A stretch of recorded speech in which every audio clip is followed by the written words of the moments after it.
Hit TV YouTube channels లో మీ వ్యాపార ప్రకటనలకు మరియు ప్రమోషనల్ ఇంటర్వ్యూస్ కోసం వెంటనే సంప్రదించండి. రైట్ సార్, నమస్తే సార్. నమస్కారం అమ్మా.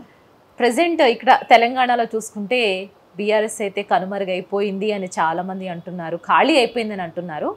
సో ఈ ఖాళీ అవ్వడానికి కేటీఆర్ గారు ఏమంటున్నారంటే మేము దీన్ని కోర్టులో చూసుకుంటామని అంటున్నారు. ఒకవేళ కోర్టులో తేల్చుకుంటే బీఆర్ఎస్ అనేది మళ్ళీ తిరిగి పుంజుకుంటుందా? కోర్టు అనేది చట్టపరంగా న్యాయపరంగా మాత్రమే జరుగుతుంది. ప్రజాభిమానం, ప్రజల్లో వ్యతిరేకత, ఈ రెండు కూడా ఎలక్షన్లప్పుడు వచ్చిన రిజల్ట్ని బట్టి జనం అసెస్ చేస్తారు. చట్టం ఏం చెప్తుందంటే స్పీకర్కి పవర్ ఇచ్చారు. మరి ఎవరైతే ఒక పార్టీ నుంచి ఇంకో పార్టీలోకి వెళ్తారో వాడిని డిస్క్వాలిఫై చేసేది ఎవరు? స్పీకర్. స్పీకర్ ఏ పార్టీ వాడు ఉంటాడు? జనరల్గా అధికారంలో ఉండే పార్టీ తరఫున ఎన్నికల్లో అన్లెస్ ఏదో సందర్భంలో స్పీకర్కి సిట్టింగ్ గవర్నమెంట్కి కొంచెం గొడవలు వస్తే తప్ప ప్రస్తుతం ఉన్న స్పీకరు గట్టివాడే. ఆయన వీళ్ళకి అపాయింట్మెంట్ కూడా ఇవ్వడం లేదు. అపాయింట్మెంటే ఇవ్వడం లేదు మొర్రో అని చెప్పి హైకోర్టుకి వెళ్ళి అపాయింట్మెంటే అడుగుతున్నారు. సో అపాయింట్మెంటే రాని వ్యక్తి దగ్గర ఇప్పుడు ఆంధ్రాలో కూడా అదే పరిస్థితి. స్పీకర్ యొక్క ప్రొటెక్షను జగన్ గారికి ఉంటుందా? అనుమానమే. ఇక్కడ కూడా వెళ్ళిపోయిన ఎమ్మెల్యేకి నాగేంద్ర గారు డైరెక్ట్గానే పార్టీ మారి ఎంపీగా నిలబడ్డాడు, ఓడిపోయాడు. ఆయన్ని కూడా డిస్క్వాలిఫై చేయాలంటే స్పీకర్ దగ్గరికి పోవాలి. మరి స్పీకర్ ఎటువంటి చర్య తీసుకోవడం లేదు. గతంలో కొన్ని సందర్భాల్లో సుప్రీంకోర్టు మహారాష్ట్ర గవర్నమెంట్కి సంబంధించి ఎమ్మెల్యేలకు సంబంధించి ఇటువంటి సందర్భం వస్తే ఎన్ని రోజులను మీ దగ్గరికి ఫైల్ పెట్టుకొని ఒక నిర్ణయం తీసుకోకుండా ఉంటారు చెప్పండి అని చెప్పి ఒక ఇంటరం లాగా 3 months టైం ఇచ్చింది. ఎవరైనా మీ దగ్గరికి అప్లికేషన్ వచ్చి ఇస్తే దాన్ని మీరు 3 months లోపల డిస్పోజ్ చేయండి అని స్పీకర్కి ఒక డైరెక్షన్ ఇస్తే 3 months లోపల అక్కడ డెసిషన్ ఇచ్చారు.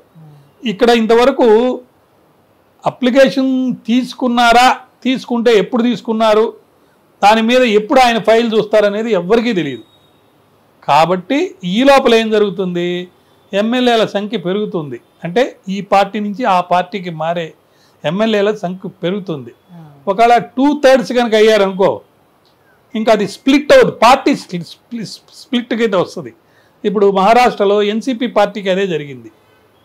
అజిత్ పవార్ పేర్లు మనం పక్కన పెడదాం. శరద్ పవార్ యొక్క పార్టీ అది, ఆయన అధ్యక్షుడు. 2/3 అటు వెళ్ళేటప్పటికే పార్టీ అటు వెళ్ళిపోయింది కాబట్టి వాళ్ళకి ఇచ్చేసారు. ఆ పార్టీ పేరు కూడా ఇచ్చేసారు ఇంటర్మ్గా. సో ఇక్కడ కూడా కొన్ని రోజులకి బీఆర్ఎస్ పార్టీలో ఉన్న ఎక్కువ మంది ఎమ్మెల్యేలు మోర్ దాన్ 2/3 కనుక కాంగ్రెస్లోకి వెళ్ళిపోతే కారణాలు ఏవైనా కానీ ఇంకా స్ప్లిట్ కాబట్టి డిస్క్వాలిఫై అనేది రాదు. అందుకని ఏం చెప్తున్నాడు ఈయన, నేను కోర్టులో తేల్చుకుంటాను. సో కోర్టులో పోయిన తర్వాత హైకోర్టు తర్వాత సుప్రీంకోర్టు. ఒకవేళ నిజంగా కోర్టులో గెలిచారు అనుకుందాం, ఫర్ ఎగ్జాంపుల్ గెలిస్తే ఏమవుతుంది? వాళ్ళు డిస్క్వాలిఫై అయిపోతారు కానీ వాళ్ళు బీఆర్ఎస్లోకి రారు మళ్ళీ. సో బీఆర్ఎస్ సంఖ్య తగ్గిపోయినట్టే కదా. వాళ్ళకి లేకపోతే వాళ్ళ వైఫ్స్కో ఎవరికొకరికి ఏదో ఒక పదవి ఇచ్చేస్తారు. కాబట్టి ఇటు పార్టీ మారినోళ్ళు మారినంత మాత్రాన కోర్టుకి వెళ్ళి బీఆర్ఎస్ సాధించేది ఏమీ లేదు అనేది మనకు అర్థమైపోయింది. ఇకపోతే వాళ్ళు డిస్క్వాలిఫై అయిపోతే మళ్ళీ ఎలక్షన్లు జరుపుతారు అనేది ఒక వాదన. వాళ్ళు డిస్క్వాలిఫై ఎప్పుడు అవ్వాలి, మళ్ళీ ఎలక్షన్లు ఎప్పుడు జరగాలి, ఆ ఎలక్షన్స్లో వీళ్ళు మళ్ళీ గెలిచి ఎప్పుడు రావాలి. కాబట్టి త్రూ లిటిగేషన్ ప్రాసెస్లో మళ్ళీ మేము అధికారంలోకి వస్తాము అని అంటే మటుకు అది పొరపాటు, కష్టతరము, ఇష్టతరం కూడా కాదు. ఎవరు దాన్ని మెచ్చుకోరు. అయితే రాజకీయంగా 2 ఎంపీ సీట్లు ఉన్న బీజేపీ పార్టీ ఈరోజు ఒక స్థాయికి వెళ్ళి మొన్నటిదాకా 10 ఏళ్ళు 2/3 మెజారిటీ కంటే ఎక్కువ ఉండి రాజ్యాలు వెళ్ళినాయి. కాంగ్రెస్ ప్రభుత్వం రాదు అన్నారు. బహుశా నాదే మొట్టమొదటి వీడియోలో కాంగ్రెస్ ప్రభుత్వం తెలంగాణలో వస్తుందని నేను చెప్తే అది మధు యాష్కేని నా మిత్రుడి యొక్క పబ్లిక్ మీటింగ్లో ఖబర్దార్ కేసీఆర్ అని చెప్పి చెప్తే దాన్ని ఎవరు విశ్వసించలేదు.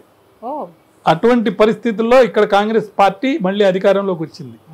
ఈవెన్ ఆంధ్రాలో కూడా కూటమి వస్తుందని అంటే ఇంత మెజార్టీ రాదు కానీ కూటమి వస్తుందని బహుశా నేను చెప్పినప్పుడు ఆ జగన్ గారికి వచ్చిన జనాన్ని వాళ్ళని చూసి ఎవరు విశ్వసించలేదు.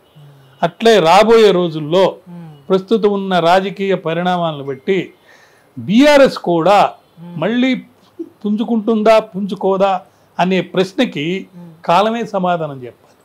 ఎందుకంటే ఆర్థిక వనరులు చాలా ఎక్కువ ఉన్నాయి ఆ పార్టీకి, ఒకటి. రెండోది, కేసీఆర్ గారి యొక్క పొలిటికల్ అంటే రాజకీయ నీతి లేకపోతే రాజకీయ జ్ఞానం, చతురత ఆయనకి చాలా ఎక్కువ. ప్రస్తుతం ఒక సింహం ఏదో సినిమాలో డైలాగ్ ఉంది, ఒక అడుగు వెనక్కి వేసిందంటే దాని అర్థము అది కాటేయదు లేకపోతే ఓడిపోయానని కాదని.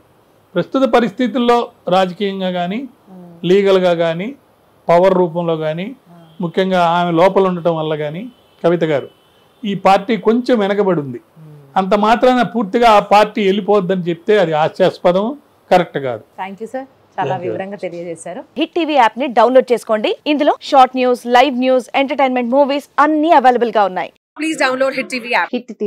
హిట్ టీవీ యాప్ ని ఫ్రీగా డౌన్లోడ్ చేసుకోండి.